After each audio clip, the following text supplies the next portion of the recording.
Hoje a gente vai fazer uma maratona no final, se der tempo.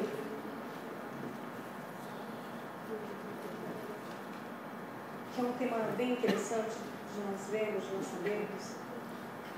Porque esse salmo que nós vamos ler, que nós vamos estudar hoje, eu batizei esse salmo de o salmo metodista. Né? Por quê? O que é metodista? O que é um metodista? Aquele que tem um método. Muito bem. Né? Então, o John Wesley tinha um método de vida. Né? O John Wesley tinha uma determinada sequência de coisas que ele seguia na vida dele. Por isso, ele foi chamado, ele e o irmão, de metodista. Né? Ele tinha um método de vida, que era o quê? Seguir ao Senhor Jesus. Né?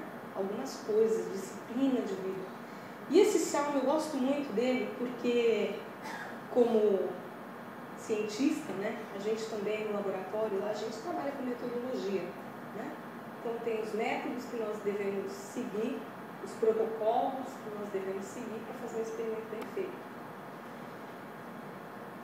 Nesse salmo, salmo número 73,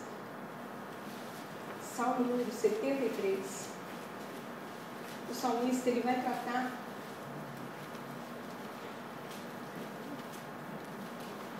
de um assunto que aflige, como eu disse, muitos de nós. Né? Por que prosperam os ímpios? O que é um ímpio? É um incrédulo, aquele que não crê em Deus.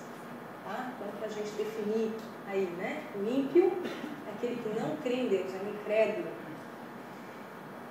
E é interessante que numa versão, uma tradução da Bíblia na língua espanhola, né? Uma língua, a Bíblia da Reina Valéria, né? É isso mesmo? Cadê o fito aí? É isso mesmo? Esse título que a gente tem em cima do Salmo 73, ele escreve assim: a prosperidade temporária do ímpio. Isso é uma coisa que nós vamos ver aqui também. Por que o ímpio, por que o incrédulo prospera mais que o justo? O justo, aquele que é justificado pelo sangue de Jesus, aquele sujeito que recebeu Jesus como Senhor e Salvador da sua vida, que leva uma vida, né, de acordo com a palavra de Deus, de acordo com o Evangelho.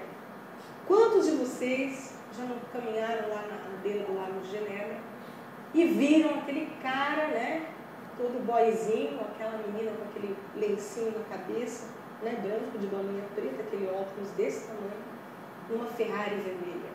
Né? Já viram isso aqui? Já viram? E a gente para e olha assim, puxa vida, né? Eu aqui dando duro, né? Trabalhando de sol a sol, mal sei se vou ter dinheiro para pagar o aluguel no fim do mês. Não é isso mesmo? Quem nunca teve esse tipo de conflito interno aqui? Levanta a mão, quero ver.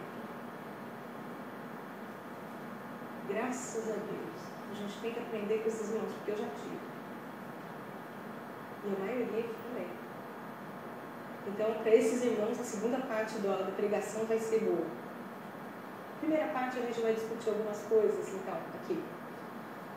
Mas, se você está se sentindo um cocôzinho do mosquitinho que sentou no cavalo branco do Napoleão, né? Por achar que, nossa, né? Eu não sou tão espiritual assim, tive esse tipo de conflito. Sabe quem mais teve esse tipo de conflito? Ouviram falar de um cara chamado Jó? Antes de Salmo tem o livro de Jó. Lá em capítulo 21, 7, 13, Jó diz assim: como é, pois, que vivem os perversos? Envelhecem e ainda se tornam mais poderosos? Passam eles os seus dias em prosperidade e em paz descem à sepultura? Jó também teve esse conflito. Porque o Jó sofreu. Jó ficou doente, Jó perdeu sua família, seus filhos, seus bens, tudo. E ele teve esse tipo de conflito. Quem mais? Já ouviram falar do profeta chorão? Quem é o profeta chorão? Jeremias.